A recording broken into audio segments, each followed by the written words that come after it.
تو اس کے judicial council کے رولز بننے چاہیے اور ان کے آئینی جواز پر سوال اٹھایا ہے، یعنی اور جو فیصلے تعیناتیاں عدلیہ فیصلے کے بعد کالعدم قرار دی جا سکتی ہیں،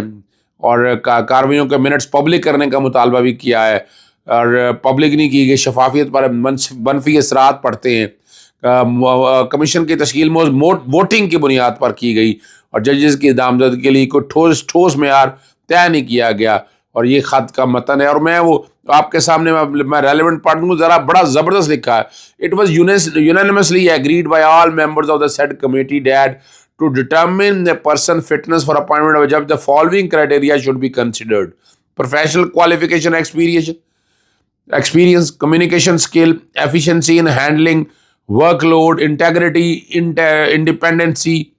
independence, objectivity and temperament to deal fairly with individuals from all walks of life۔ اور اس کے لیے رولز بنانے کا بھی کہا گیا،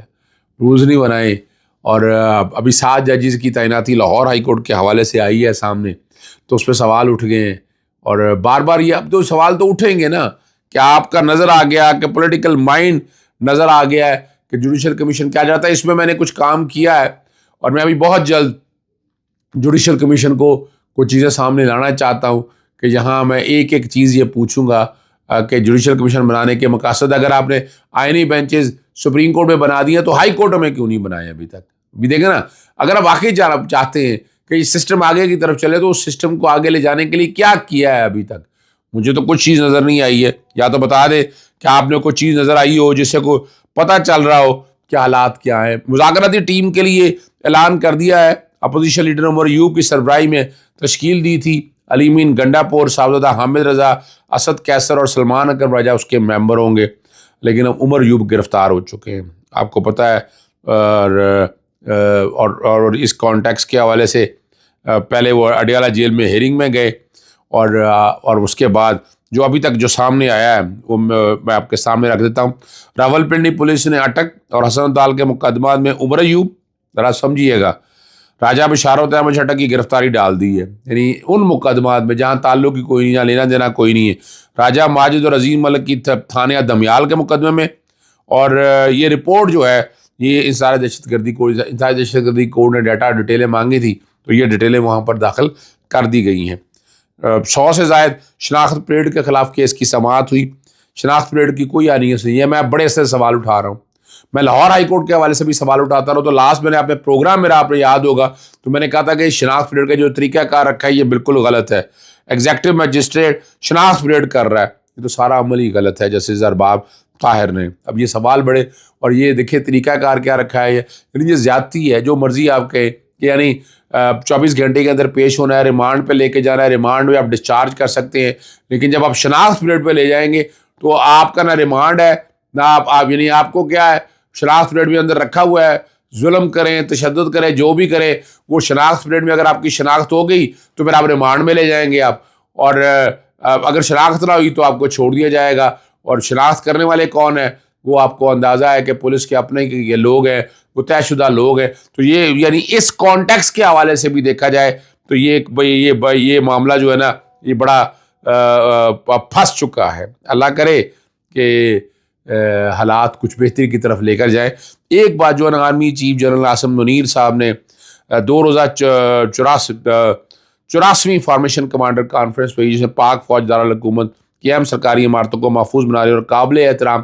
غیر ملکی مفود کو دورہ پاکستان کے دوران محفوظ ماحول فراہم کرنے کے غرض سے پاک فوج کی قانونی تعیناتی کے خلاف کی جانے والی بدنیتی پر مبنی پروپیگنڈے پر تشویش کا اظہار کیا ہے، اس پر سخت ایکشن لینے کا کہا۔ فیک نیوز کے حوالے سے باتیں ہیں، اور فیک نیوز آپ نے وہ ساری دیکھ لی ہیں، اپنا کوثر کاظمی کی،